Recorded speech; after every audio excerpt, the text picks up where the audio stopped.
আসসালামু আলাইকুম এভরিওয়ান, আশা করি সকলে ভালো আছেন। তো আজকের ভিডিওতে আপনাদের সাথে দারুণ একটি অ্যাপস শেয়ার করব, যে অ্যাপসটির মাধ্যমে খুব সহজে আপনারা স্মুথলি আপনাদের স্ক্রিন রেকর্ড করতে পারবেন। তো আমি প্রথমে সেটিংসগুলো দেখিয়ে দিচ্ছি, এরপর আপনারা কিভাবে ডাউনলোড করবেন সেটাও দেখিয়ে দেবো। তো আমি অ্যাপসটিতে চলে আসলাম। তো অ্যাপসটিতে আসার পরে আপনারা এই যেখানে সেটিংস আইকন পেয়ে যাবেন, এটার উপরে ক্লিক করবেন।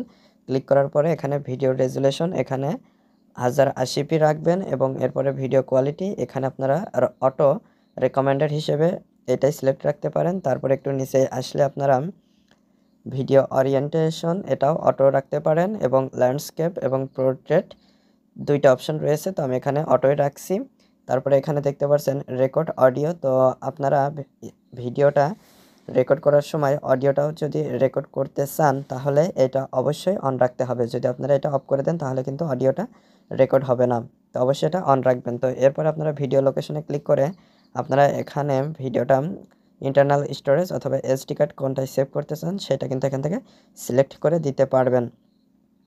এরপরে আর একটু নিচে আসলে আপনারা রেকর্ডিং মোড হিসেবে স্ট্যান্ডার্ড এবং বেসিক দুইটা রয়েছে, তো আমি এখানে স্ট্যান্ডার্ডই ব্যবহার করি, আপনারা এটা ব্যবহার করতে পারেন। তারপরে height the record window when record. তো আপনারা যদি চান যে যখন রেকর্ডটা শুরু হয়ে যাবে তখন উইন্ডোটা, এই যে এই উইন্ডোটা এটা হচ্ছে গিয়ে হাইড হয়ে যাবে, তাহলে এটা অন রাখবেন। তো আমি এটা দেখতে পাচ্ছেন চালু রেখেছি, অর্থাৎ এটা হচ্ছে গিয়ে যখন রেকর্ড হবে তখন এই উইন্ডোটা শো করবে। এরপরে রয়েছে not close app when you exit the floating window. তো ফ্লোটিং উইন্ডোতে এক্সিস্ট করার সময় অ্যাপটা কি ক্লোজ হয়ে যাবে সেটাও আপনারা এখান থেকে অন অফ করে নিতে পারছেন। তারপরে disable pop up notification after screenshots. তো আপনারা যদি স্ক্রিনশটসের পরে ডিসেবল পপ আপ নোটিফিকেশন চান তাহলে এখান থেকে এটা অন করে রাখতে পারেন। তারপর এখানে কাউন্ট ডাউন, অর্থাৎ আপনারা রেকর্ডিংটা চালু করার কত সেকেন্ড পরে স্ক্রিনটা রেকর্ড শুরু হবে, 3 সেকেন্ড, 5 সেকেন্ড না 10 সেকেন্ড, তিনটা অপশন রয়েছে। এবং এখানে নো কাউন্ট ডাউন, অর্থাৎ কোনো কাউন্টডাউনই হবে না। তো আমি এখানে 5 সেকেন্ড রেখেছি, আপনারা আপনাদের পছন্দ অনুযায়ী রাখতে পারেন। তারপর এখানে height the recording button on home page. তো আপনারা যখন এই ইন্টারফেসে থাকবেন তখন যখন রেকর্ডটা চালু হয়ে যাবে এইখানে একটা আইকন শো করবে। তো এটা যদি আপনারা শো করাতে না চান তাহলে এখান থেকে এটা অফ করে রাখতে পারেন। এরপরে হচ্ছে keep recording when screen is of. তো স্ক্রিন অফ হয়ে গেলে রেকর্ডিংটা চালু থাকবে না বন্ধ হয়ে যাবে সেটা এখান থেকে অন অফ করে নিতে পারছেন। তারপরে পুশ রেকর্ডিং ইনকামিং কলস। তো ফোনে কলস আসলে সে রেকর্ডিংটা চালু থাকলে সেটা পজ হয়ে যাবে না রেকর্ড চলবেই। তো আপনারা এখান থেকে এটা অন অফ করে নিতে পারছেন। এরপরে স্ক্রিনশটটা এখানে অন অফ করতে পারছেন, ক্যামেরা, তারপরে ব্রাশ। তো ব্রাশটা যদি অন করেন তাহলে যে এখানে আপনারা এইটা ব্যবহার করতে পারবেন।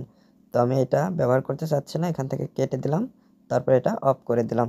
এরপরে রয়েছে ওয়াটারমার্ক। তো এটা আপনারা এখান থেকে ইনেবল এবং ডিসেবল করে নিতে পারছেন। যদি ইনেবল করেন তাহলে ভিডিওটা রেকর্ড করলে এই যে এটা আপনারা সরাতে পারবেন না। তো আমি এখান থেকে অফ করে দিচ্ছি, তারপরে ব্যাকে আসছি। তো মোটামুটি এগুলো সেটিংস, খুব সিম্পল একটা অ্যাপস। তো খুব সহজে আপনারা এই সেটিংসগুলো বুঝতে পারবেন। আপনারা এই অ্যাপসটি যদি ব্যবহার করতে চান তাহলে আপনারা ভিডিও ডেসক্রিপশন বক্স একটু চেক করবেন, তাহলে আপনারা টেলিগ্রাম চ্যানেলে চলে আসতে পারবেন। তো এখানে এসে জয়েন্ট হয়ে নেবেন। তো জয়েন্ট হয়ে নেওয়ার পরে আপনারা যে চ্যানেলটা পাবেন ওইটা জয়েন্ট হয়ে নেবেন। জয়েন্ট হয়ে নেওয়ার পরে আপনারা এখানে যে চ্যানেলের নামটা দেখতে পাচ্ছেন এটার উপরে ক্লিক করে দিবেন। ক্লিক করে দেওয়ার পরে এখানে DU রেকর্ডার্স এটার উপরে একটা ক্লিক করবেন। ক্লিক করার পরে এটা ডাউনলোড হয়ে যাবে। তারপর এখান থেকে আপনারা ইনস্টল করে নেবেন। আমার ইনস্টল করা রয়েছে তাই আপডেট দেখাচ্ছে। আপনারা এখান থেকে ইনস্টল করে নেওয়ার পরে আপনারা যে সেটিংসগুলো দেখালাম ওইগুলো ব্যবহার করার মাধ্যমে খুব সহজে কিন্তু ফোনের স্ক্রিনটা রেকর্ড করতে পারবেন। তো আশা করি মূল বিষয়টা বুঝতে পেরেছেন। তো আজকে এই পর্যন্ত, পরবর্তী ভিডিওতে কথা হবে। ধন্যবাদ সবাইকে।